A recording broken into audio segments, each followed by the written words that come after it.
On rare but unforgettable occasions, HCA associates have been called on to offer healing and comfort to communities experiencing crises and disasters. April 19, 1995. Oklahoma City Alfred P. Murrah Federal Building victims were treated at HCA's OU Medical Center. April 20, 1999. Swedish Medical Center in Inglewood, Colorado treated shooting victims from Columbine High School. August 28 and 29, 2005. In Louisiana, 4 HCA hospitals struggled to remain open despite storm damage, power failures, flooding and evacuations resulting from Hurricane Katrina. April 16, 2007. Emergency services at Montgomery Regional Hospital in Blacksburg, Virginia responded to the campus shootings at Virginia Tech, and some wounded were treated at HCA's Lewis Gale Hospital in Salem, Virginia. February 7, 2008. Doctors Hospital in Augusta, Georgia treated multiple burn victims injured in an explosion and fire at the Imperial Sugar Plant in Wentworth, Georgia. Year after year, HCA hospitals are the frontline responders to major emergencies. When Hurricane Katrina slammed into the Gulf Coast on Monday, August 29, 2005, it damaged 4 HCA hospitals in Louisiana and Mississippi. Early Tuesday morning, the levees broke in New Orleans. As water quickly began to rise in the city, it would not be long before the water would soon surround Tulane University Hospital and Clinic and shut down the facility's emergency generators. Despite a lack of electric power and other utilities, the staff cared for patients and started the lengthy process of evacuating 1,200 patients, employees, medical staff, and family members, and 76 dogs and cats, pets of the employees. 24 privately contracted helicopters, including 2 Florida-based Blackhawks used for fighting fires, and a police helicopter from the Chicago area were flown during the evacuation of Tulane Hospital. 2 Chinooks later joined the effort. More than 200 missions to replenish supplies and rescue people were flown during the 3-day airlift paid by HCA. Thanks to the valor of employees and medical staff, as well as the considerable support of their determined HCA corporate colleagues, no one would be left behind. On Tuesday morning, the water in the boiler room was rising a foot an hour, and if the rate continued, Tulane Hospital would lose all power. The hospital had 7 ventilator patients whose lives would be in jeopardy. In 4 hours, light poles on the top of the parking deck were knocked down. Tulane Hospital made arrangements with other hospitals to accept their patients. The water began to slow to 1 inch per hour, and little after the sun came up, helicopters were on the roof and patients began to be airlifted to safety. In the city, looting began, and hospital staff witnessed dozens of looters waiting in the front of the hospital with bags from different stores. Bandits took over 2 hotels adjacent to the hospital, and many of the employee families who had been housed there were forced into the hospital, creating further complications. That night, staff heard gunshots in the air, but they continued to evacuate their patients. Late in the day, fuel was depleted and the generators shut down. The hospital began to heat up.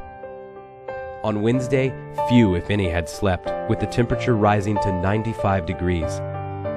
At daybreak, patients were moved into a queue to evacuate.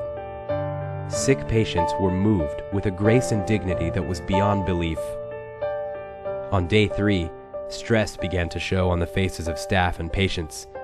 Everyone was asking when, where, and how they were going to be rescued. The city sewer system overflowed and created an acrid smell that made it difficult to breathe. No water pressure, no bathing, no working bathrooms. 60 extra patients with chronic conditions were sent to Tulane Hospital from the Superdome. The Louisiana Wildlife and Fisheries Department moved the patients by boat. The Blackhawks began to fly and picked up 4 patients with staff. By the end of the day, all but 20 patients had been moved.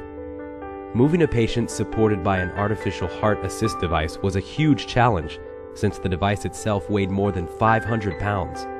Imagine hauling 500 pounds down 4 floors in a dark stairwell with temperatures in excess of 90 degrees.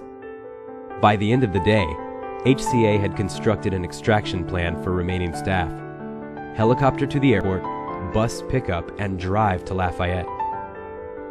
On Thursday, the direction was to line up and get ready. Staff survived on Pop-Tarts, honey oat bars, and for dinner, a little protein and tuna fish.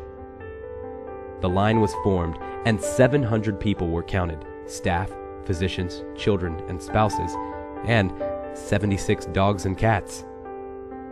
A frantic medical director of critical care showed up by boat from Charity Hospital, a non-HCA hospital across the street from Tulane.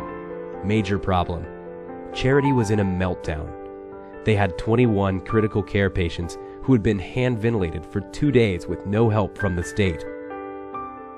The Tulane staff gave them access to the smaller Black Hawk helicopter. It was midday and the airlift was moving slow. Then, a Chinook helicopter miraculously appeared, 2 rotors, and it carried 50 to 60 people. As it approached the landing area, cheers broke out from below, and people thought they had a chance. But then, everything stopped. No more big birds. What happened? Governor Blanco announced that Tulane had totally been evacuated. The governor was 400 people short in her estimate. Authorities did not realize there were 400 people ready to be rescued. The Louisiana National Guard was notified, and they contacted the Office of Emergency Preparedness and let them know that Tulane Hospital needed additional help. That meant that it would be Friday before everyone would make it out. People were remarkably calm and prepared for sleep. Everyone remained in the parking garage. It was cooler than being in the hospital, and much safer since there was less territory for the Tulane police to patrol. Imagine trying to fall asleep on the concrete driveway without a pad or pillow. On Friday, at 8:00 a.m., Chinooks began evacuating people. In 2.5 hours, everyone was gone except the Tulane Hospital Police and the remnants of hospital management. It took more than 3 days and 200 helicopter flights and the heroic efforts of Tulane Hospital's staff and physicians to complete the evacuation on Friday, September 2nd, 2005. Those who experienced the devastation of Katrina and the breaking of the levees felt a great sense of accomplishment. HCA did not lose a single patient during the ordeal. HCA set up 3 corporate-funded shelters in Lafayette for Tulane Hospital evacuees and provided them with airline tickets to a destination of their choice. All employees impacted by Katrina remained on payroll through the end of the year or until they were offered positions at other HCA facilities. HCA also donated $4 million to launch the HCA Hope Fund, which enabled employees to contribute money to help colleagues in need.